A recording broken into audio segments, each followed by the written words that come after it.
जोरदार तालियों से सर का स्वागत करिए।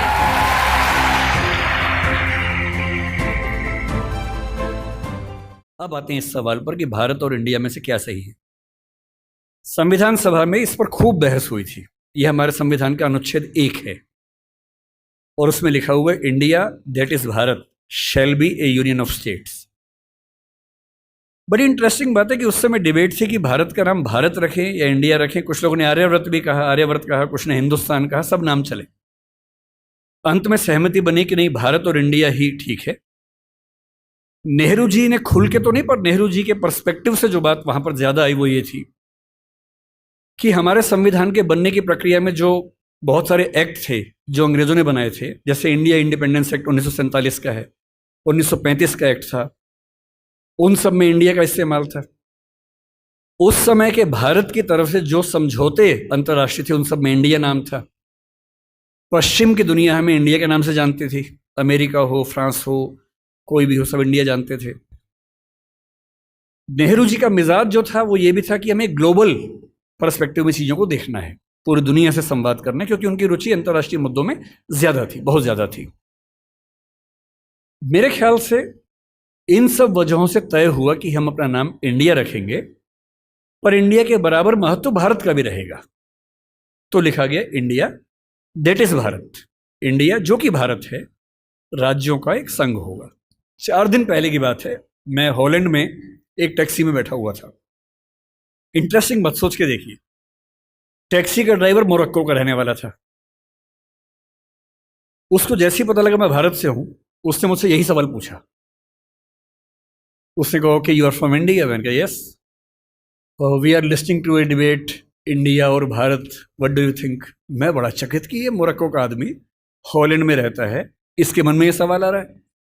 तो मैंने कहा कि ये तो राजनीतिक कारणों से हुआ है, लेकिन बात अपने आप में सही है।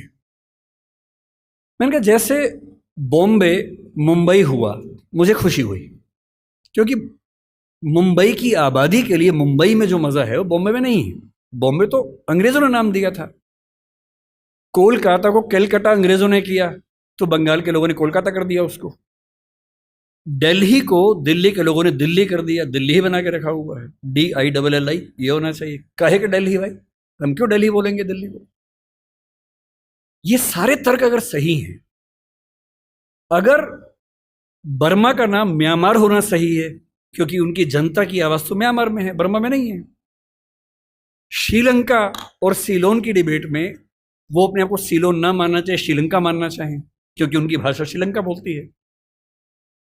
तो मेरे मन में सवाल बड़ा साफ आता है कि भारत इंडिया क्यों होना चाहिए।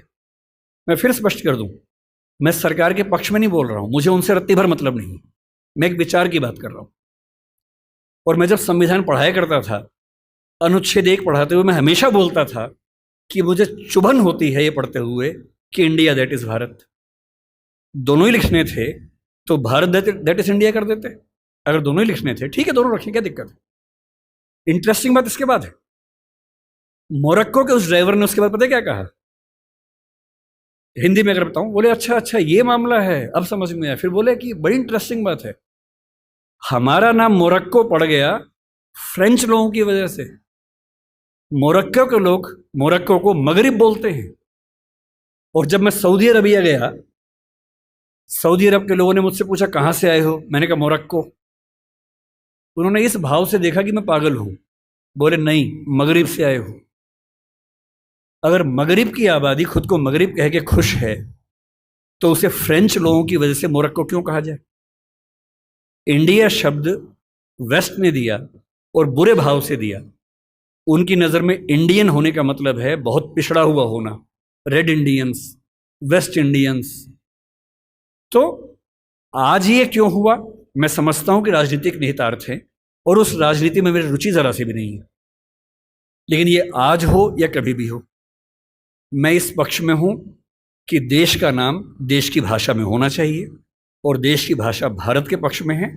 आप इंडिया भी रख लीजिए, इंडिया दैट इज भारत के बदले भारत दैट इज इंडिया मेरी पहली पसंद होगी। मुझे इंडिया से दिक्कत नहीं है, पर भारत मेरी पहली मोहब्बत है।